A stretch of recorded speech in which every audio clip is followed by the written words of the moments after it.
Assalamualaikum warahmatullahi wabarakatuh. Perkenalkan, saya Bu Pitaloka Permatasari, guru kimia dari SMA Negeri 1 Dagangan.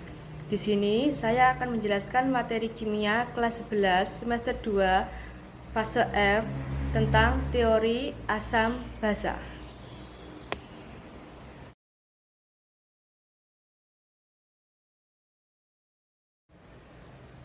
Tujuan dari pembelajarannya yaitu yang pertama, menjelaskan pengertian asam dan basa menurut Arrhenius. Yang kedua, menjelaskan pengertian asam dan basa menurut Bronsted-Lowry. Yang ketiga, menjelaskan pengertian asam dan basa menurut Lewis.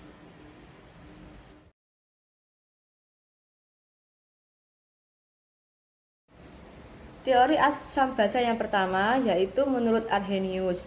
Asam adalah zat yang dalam air dapat melepaskan ion hidrogen atau H+, sedangkan basa zat yang dalam air melepaskan ion hidroksida atau OH-, di mana untuk rumus asamnya Ha terurai menjadi H+ plus amin. Sedangkan untuk rumus basanya BOH terurai menjadi B+ plus OH-. Sebenarnya di dalam larutan, ion H+ terikat ke suatu larutan molekul air H2O dan terbentuk sebagai ion oksonium H3O+. Oleh karena itu, penguraian asam dalam air seharusnya dituliskan sebagai berikut. Ha plus H2O menjadi H3O plus amin.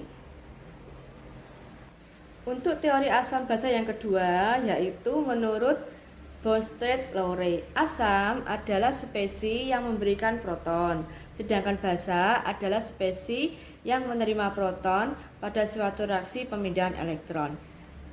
Asam Bronsted-Lowry bertindak sebagai donor proton, sedangkan basa Bronsted-Lowry bertindak sebagai akseptor proton. Setelah satu atom proton melepaskan suatu asam, akan membentuk spesies yang disebut dengan basa konjugasi dari asam tersebut. Spesies tersebut adalah suatu basa karena dapat menyerap proton dan membentuk kembali asam semula. Demikian juga dengan suatu basa, setelah menyerap satu proton akan membentuk suatu spesies yang disebut dengan asam konjugasi dari basa tersebut. Berikut adalah contoh teori ini dalam menjelaskan sifat asam dan basa suatu larutan. Di sini contohnya adalah HNO3 plus H2O menjadi H3O plus NO3-.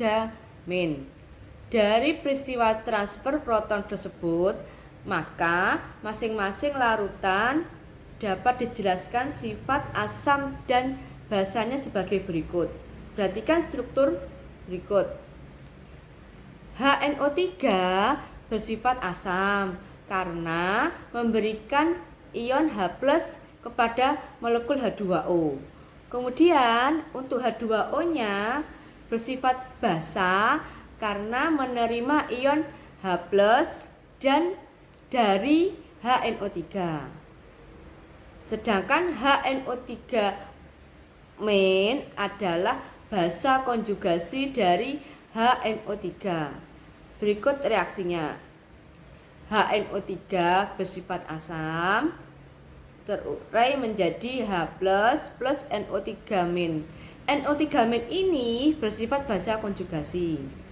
Kemudian HNO3 adalah asam konjugasinya dari H2O. Berikut penjelasannya. HNO2 basa plus H+ menjadi H3O+ yang bersifat sebagai asam konjugasi. Asam dan basa konjugasi atau basa dan asam konjugasi disebut sebagai pasangan asam basa konjugasi. Garis hubung berikut menunjukkan pasangan asam basa konjugasi. Untuk pasangan asam basa yang pertama adalah HNO3 dan NO3-. Untuk pasangan yang kedua adalah H2O dan H3O+. Untuk teori asam basa yang ketiga yaitu menurut Gilbert Lewis memberikan pengertian asam dan basa berdasarkan serah terima pasangan elektron. Asam adalah spesies yang bertindak sebagai penerima pasangan elektron atau disebut dengan aseptor elektron. Sedangkan basa adalah spesies yang bertindak sebagai pemberi elektron atau donor elektron. Sebagai contoh reaksi antara BF3 dan NH3 merupakan reaksi asam basa, di mana BF3 sebagai asam Lewis dan NH3 sebagai basa Lewis. Untuk NH3 memberikan pasangan elektron kepada BF3 sehingga membentuk ikatan kovalen koordinasi antara keduanya. Perhatikan gambar struktur Lewis berikut ini.